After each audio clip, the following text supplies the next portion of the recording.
ሰላም ጤና ይስጥልን አድማጭ ተመልካቾቻችን ከቶፕ ኒውስ ኔትወርክ ዕለታዊ ዜናዎችን ይዘን ቀርበናል። በቅድሚያ አርዕስቶቹን የህግ ታራሚዎችን በሀገራዊ ምክክሩ ለማሳተፍ ቅድመ ዝግጅት መጠናቀቁ ተገለጸ።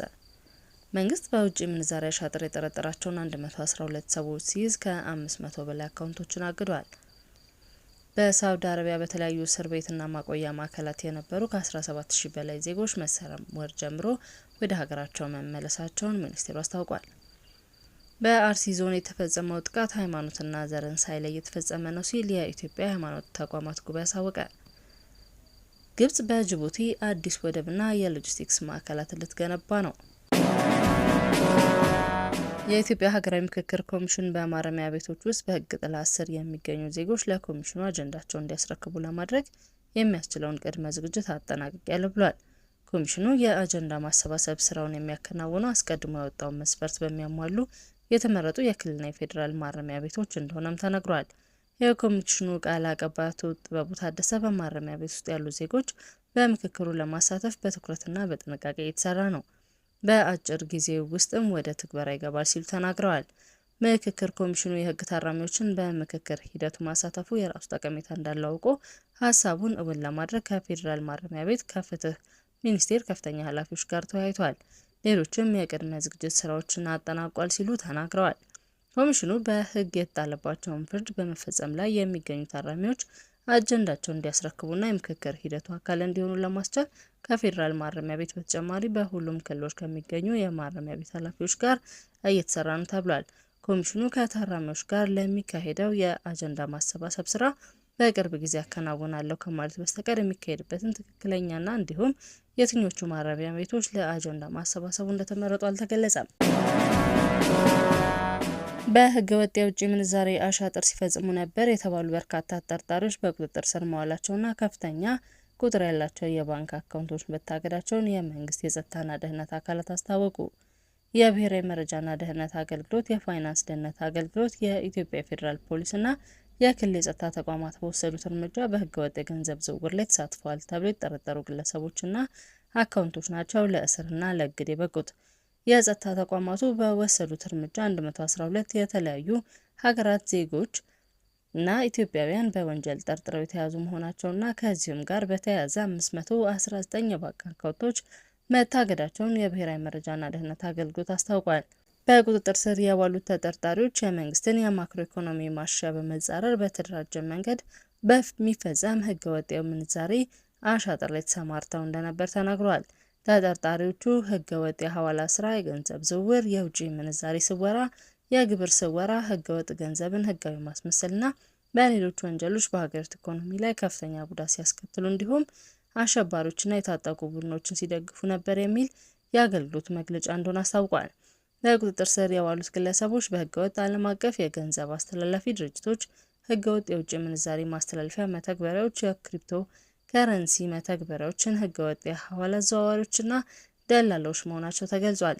በተጨማሪ መግለጫው በውጭና ገቢ ንግድ ላይ አሻጥር የፈጸሙ አስመጪና ላኪዎች ህጋዊ ንግድ ሳይኖራቸው በህገወጥ ሐዋላ ላይ በመሰማራት ከፍተኛ ገንዘብ በማንቀሳቀስ በሀገር ምጣኔ ሀብት ላይ ከፍተኛ ጉዳት ባደረሱ ላይ እርምጃ ተወስዷልም ተብሏል። ከተጠርጣሪዎቹ ውስጥም ከውጭ የሚላክ ከፍተኛ የውጭ ምንዛሪ በዚያው እንዲቀር በማድረግ ፈቃዳቸው የተሰረዘባቸው ህገወጥ የሐዋላ አስተላላፊዎች እንዲሁም ህገወጥ የውጭ ምንዛሪ ማስተላለፊያ መተግበሪያዎችን ሲጠቀሙ የነበሩ እንዳሉም ተመላክቷል። በሳውዲ አረቢያ በተለያዩ እስር ቤቶችና ማቆያ ማዕከላት ከሚገኙ ከ17000 በላይ ዜጎች ከመስከረም ወር ጀምሮ ወደ ሀገራቸው መመለስ መቻሉን የውጭ ጉዳይ ሚኒስቴር አስታውቋል። ሚኒስቴሩ ህዳር 1 2018 ዓ.ም በወጣው መግለጫ ከውጭ ግንኙነት ቁልፍ ስራዎች ጋር አንዱ የዜጋ ተኮር ዲፕሎማሲ መሆኑን ገልጾ ሚኒስቴር መስሪያ ቤቱ ፖሊሲውን በአግባቡ ለመተግበር ትኩረት ሰጥቶ እየሰራ እንደሚገኝ ገልጿል። በዚህም በሳውዲ አረቢያ በተለያዩ እስር ቤቶችና ማቆያ ማዕከላት የሚገኙ ከ17000 በላይ ዜጎች ከመስከረም 5 2018 ዓ.ም ጀምሮ ወደ ሀገራቸው መመለስ መቻሉ ጠቁሟል። በተመሳሳይም በየመን በአስቸጋሪ ሁኔታ ውስጥ ይኖሩ የነበሩ 36 ዜጎች ወደ ሀገራቸው እንዲመለሱ መደረጉን ያስታወቀው መግለጫው ሌሎችም አስፈላጊውን የሰነድ ማጣራት በማድረግ የጉዞ ሰነድ በማዘጋጀት ወደ ሀገር ለመመለስ ከኢሚግሬሽንና ዜግነት አገልግሎት፣ ከብሔራዊ መረጃና ደህንነት አገልግሎት እንዲሁም ከዓለም አቀፉ የፍልሰተኞች ድርጅት ጋር በመቀናጀት እየተሰራ መሆኑን አመላክቷል። በኦሮሚያ ክልል በአርሲ ዞን የተፈጸመው ጥቃት ሃይማኖትና ዘርን ሳይለይ እንደተፈጸመ ባደረገው ማጣራት ማረጋገጡን የኢትዮጵያ የሃይማኖት ተቋማት ጉባኤ አሳወቀ።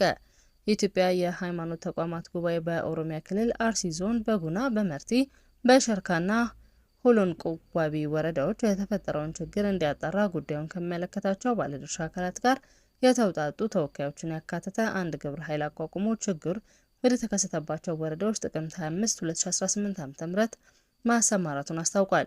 አጣሪ ኮሚቴው ችግር ወደ ተከሰተባቸው 4 የአርሲ ዞን ወረዳዎች በአካል በመሄድ ጉዳዩን ለ5 ተከታታይ ቀናት ሲያጣራ ቆይቶ ዛሬ ህዳር 1 2018 ዓ.ም በአጣሪ ኮሚቴው ሰብሳቢና ምክትል ሰብሳቢ የመጀመሪያ ደረጃ ሪፖርቱን ይፋ አድርጓል።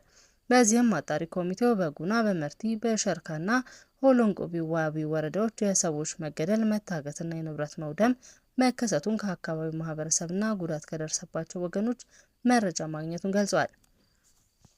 የተገደሉ ሰዎች እንዲሁም የአካል ጉዳትና የንብረት ውድመት ያጋጠማቸው ዜጎች የአንድ ሃይማኖት ተከታዮችና አገልጋዮች አለመሆናቸውን ጠቅሶ ሃይማኖትና ዘርን ሳይለይ ግድያና ጥቃት እንደተፈጸመ በሪፖርቱ በግልጽ ታይቷል። ኮሚቴው ይህንን አሰቃቂ ወንጀል የፈጸሙት አካላት ራሳቸውን በተለያየ ስም የሚጠሩና የመንግስት የጸጥታ ኃይል ችግር ወደ ተከሰተባቸው ሲንቀሳቀስ ስፍራዎችን በፍጥነት በመልቀቅ በጫካ የሚደበቁ ማንነታቸውን ለጊዜው በይፋ ያልታወቀ የታጠቁ አካላት መሆናቸውን ቃለ መጠይቅ ከተደረገላቸው የአካባቢው ማህበረሰብ መረዳት ተችሏል። በተጨማሪም በአካባቢው ለሚገኙ ዜጎች በቂ ጥበቃ ሊደረግላቸው እንደሚገባ ለመንግስት ምክረ ሀሳብ መሰጠቱን ጠቅሶ በቀጣይ ቀሪ የማጣራት ስራውን በማካሄድ የመጨረሻ ሪፖርቱን ለሚመለከቱ አካል እንደሚያቀርብ አሳውቋል።